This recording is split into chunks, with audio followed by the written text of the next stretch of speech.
All right, what's up, guys? So let's start with Shedeur Sanders, because his name just keeps coming up more and more for a reason. Look, we're not just talking about a rookie showing up and going through the motions. This dude is grinding. He's been making waves in practice, impressing the coaching staff, and from what I've been hearing, it's not just about whether he makes the team anymore. At this point, I think it's safe to say he's going to be on the final 53-man roster. The question now is, how high can he climb? And I know it's still early. We're not in full pads yet. We're not in the regular season grind. But the signs are there. This isn't just fluff. The coaches are watching closely, and Shedeur is checking all the boxes. Now, obviously, the Browns' quarterback room is loaded with experience. You've still got Joe Flacco in there. Super Bowl champ, veteran presence. He's still slinging it. Kenny Pickett?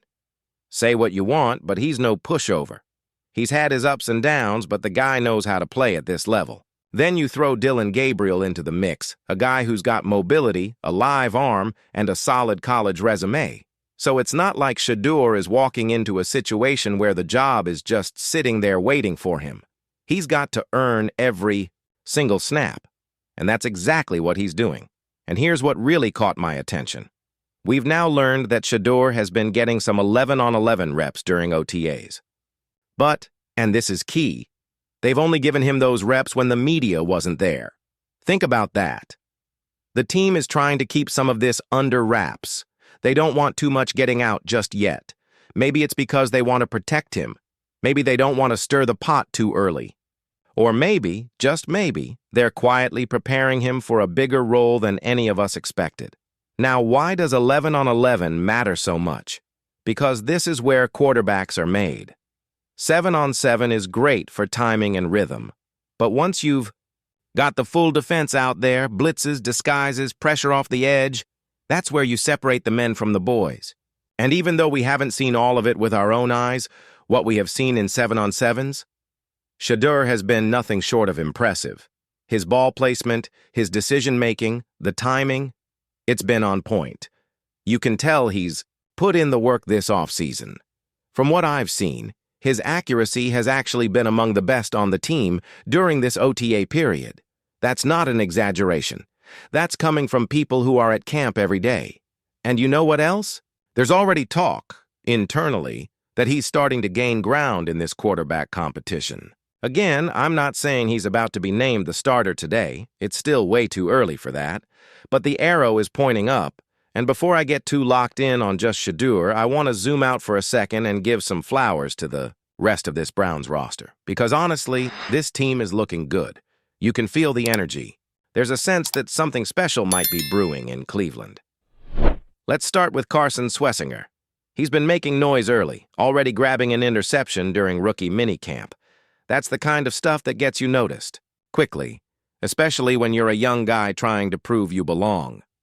Then you've got Mason Graham, a defensive lineman with huge upside. I'm really curious to see how he fits into this rotation, especially alongside veterans like Malik Collins and Myles Garrett. Speaking of linebackers, Jerome Baker, Jordan Hicks, Devin Bush, the linebacker room looks stacked. Bush, in particular, seems hungry. You can tell he's locked in mentally and physically. I think he's trying to make a real comeback this season, and let's talk about that secondary. Denzel Ward, Martin Emerson, Greg Newsome. Man, I'm telling you, this might be one of the most underrated DB groups in the league right now. They've got size, speed, and experience. If they stay healthy, this could be a shutdown unit. Then there's the D-line. You bring back a guy like Myles Garrett, who's just a freak of nature, add in Mason Graham through the draft, and suddenly you're looking at a group that could absolutely dominate in the trenches. And that brings me back to a big what-if moment. The Browns could have had Travis Hunter. Instead, they traded down to get Mason Graham. So yeah, you could have had both Travis Hunter and Shedeur Sanders on the same roster. Was that the right call? Time will tell, but if Graham turns into a game wrecker, it might all make sense. So here's what I need from you. Make sure you hit that like button, subscribe if you haven't already, and turn on notifications so you don't miss a thing. We're going to be tracking Shedeur Sanders every step of the way, breaking down the QB battle, and diving deep into all things Browns as we get closer to the season. All right, guys, we are getting so close to real football, I can feel it. Training. Camp is almost in the books, and right after that, boom, we roll straight into preseason. And you already know what that means. It's time to start breaking down game tape. I'm talking Shedeur Sanders, Joe Flacco, Dillon Gabriel, every snap, every throw, every read. But let's talk for a minute about what's really got me excited. And that's this quarterback room. I mentioned this before, but I can't stress it enough. This competition is going to be fascinating to watch unfold.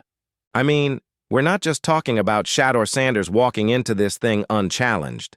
No, this room is stacked with guys who could each take this thing in a different direction. You've got the rookie phenom in Shedeur.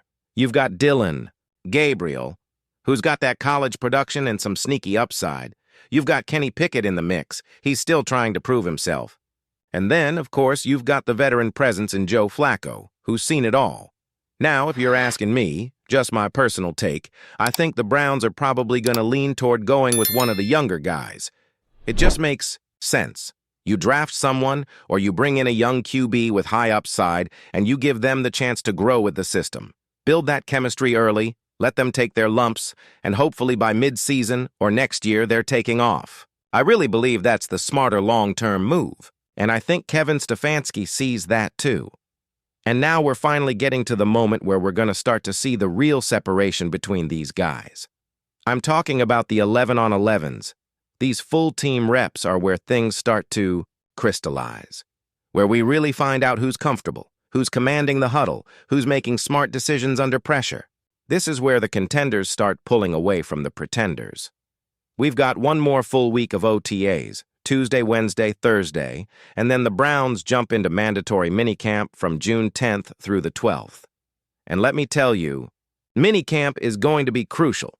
Stefanski already said it himself.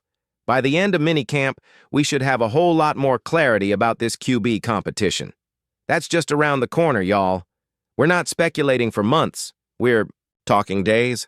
By next week, we're going to have some real answers. Now, what I'm watching for every single day during these practices is consistency. Because it's one thing to look good in a couple of highlight clips. It's another thing to show up every day, read the defense right, make the right throw, and protect the football. From everything I've seen so far, Shedeur Sanders has looked good. Like really good. I haven't seen a bad day from him yet. Not in the highlights, not in the reports. His ball placement in those 7-on-7s has been elite. He's dropping dimes into the back corner of the end zone, threading back shoulder throws like a veteran. That's not normal for a rookie. But here's the thing. We haven't really seen him in live 11-on-11 reps yet. That's the next test. It's one thing to sling it around in a controlled environment. It's another thing when Myles Garrett is coming off the edge and Malik Collins is crashing the pocket. That's when we'll find out who these guys really are. And look, I want to be clear. It's not just about Shedeur. Dillon Gabriel has had some solid moments too. We saw that one clip of him in 11-on-11s where Mason Graham batted the ball down at the line. So we've seen little flashes from him in full-team drills.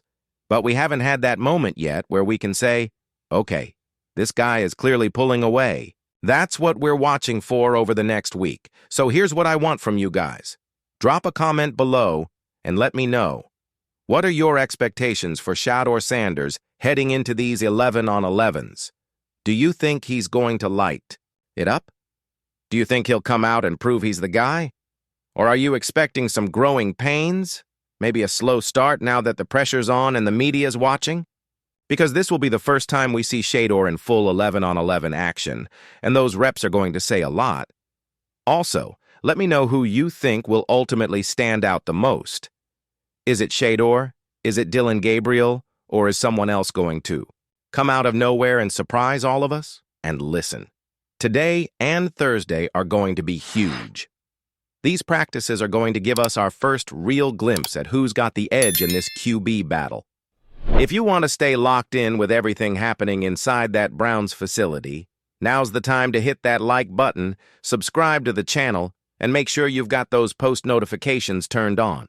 That way, you'll never miss a breakdown or a film session. Whether it's Shedeur Sanders, Joe Flacco, or anyone else in this QB room, I've got you covered every step of the way. I'll catch you guys in the next video. Peace.